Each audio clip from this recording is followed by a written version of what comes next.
क्या आप भूत, प्रेत, भटकती आत्माओं पर विश्वास करते हैं?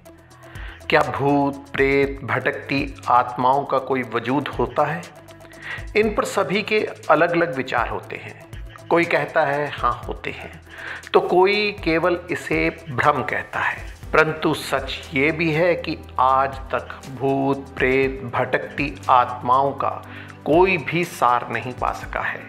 आज हम आपको राजस्थान के एक ऐसे किले के बारे में बताएंगे जहां पर भटकती आत्माओं का वास है, जिनकी उपस्थिति के जीवंत प्रमाण भी मौजूद हैं। प्राचीन काल में राजा महाराजाओं की विलासिताओं से आहत होकर साधु महात्मा या फिर सिद्ध पुरुष श्राप भी दे देते थे, जिन्हें आज भी महसूस किया जा सकता है। इस भव्य किले में भारत सरकार के आर्कियोलॉजिकल सर्वे ऑफ इंडिया की टीम ने तो सूरज छिपने के बाद किसी इंसान के रहने या जाने पर पूर्ण तौर से पाबंदी भी लगाई हुई है।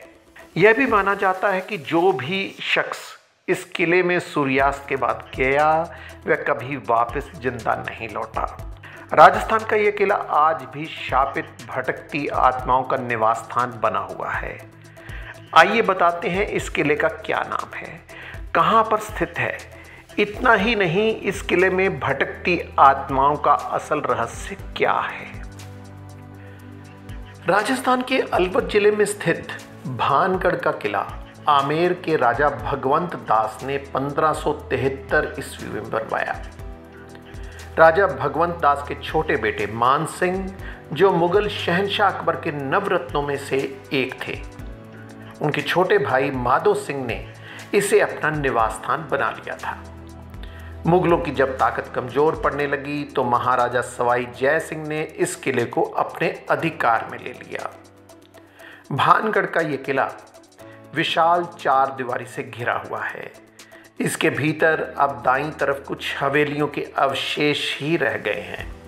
किले के अंतिम छोर पर 3 मंजिला महल दिखाई देता है, परंतु इस महल की ऊपरी मंजिलें अब लगभग पूरी तरह से ध्वस्त हो चुकी हैं।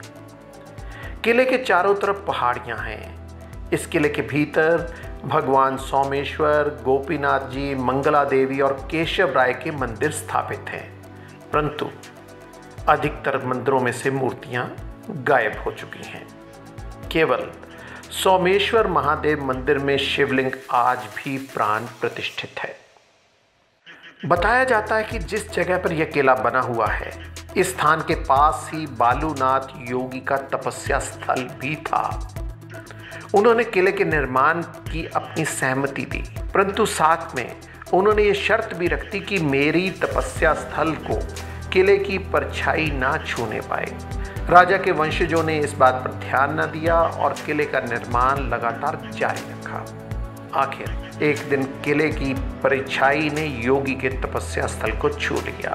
तब योगी बालूनाथ ने भानगढ़ किले को ध्वस्त होने का श्राप दे दिया। किले के पास योगी बालूनाथ की समाधि आज भी विद्यमान है।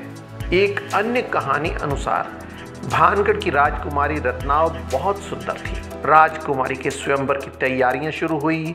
वहीं राज्य का सिंधु सेवड़ा नामक एक तांत्रिक राजकुमारी को पाना चाहता था, जो कि असंभव बात थी। एक बार राजकुमारी की दासी राजकुमारी के श्रृंगार के लिए बाजार से कुछ सामान लेने आई, तो तांत्रिक ने राजकुमारी के लिए ले जाने वाले इत्र को जादू से सम्मोहित करने वाला बना दिया।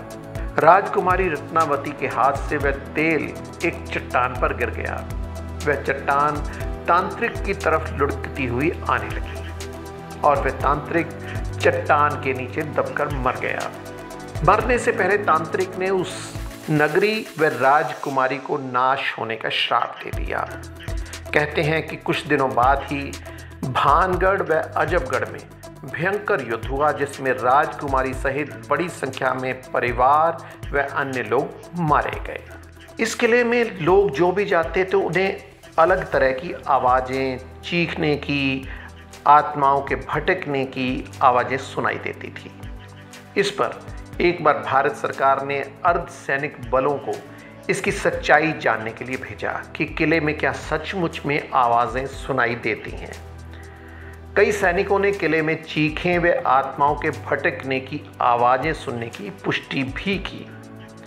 किले के भीतरी कमरों में महिलाओं के रोने व चूड़ियों की खनकने की भी बातें सामने आई।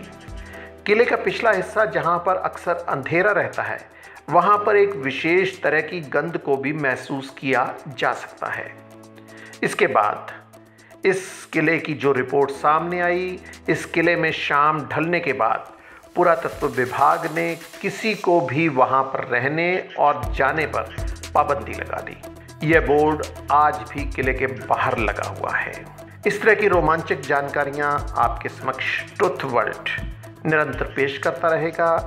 आप ट्रुथ वर्ल्ड चैनल को सब्सक्राइब जरूर करिए, साथ में लगे बेल आइकॉन को जरूर दबाएं। हमारी सभी जानकारियां सोशल प्लेटफॉर्म फेसबुक, इंस्टाग्राम और ट्विटर पर भी उपलब्ध हैं। जल्द मिलेंगे।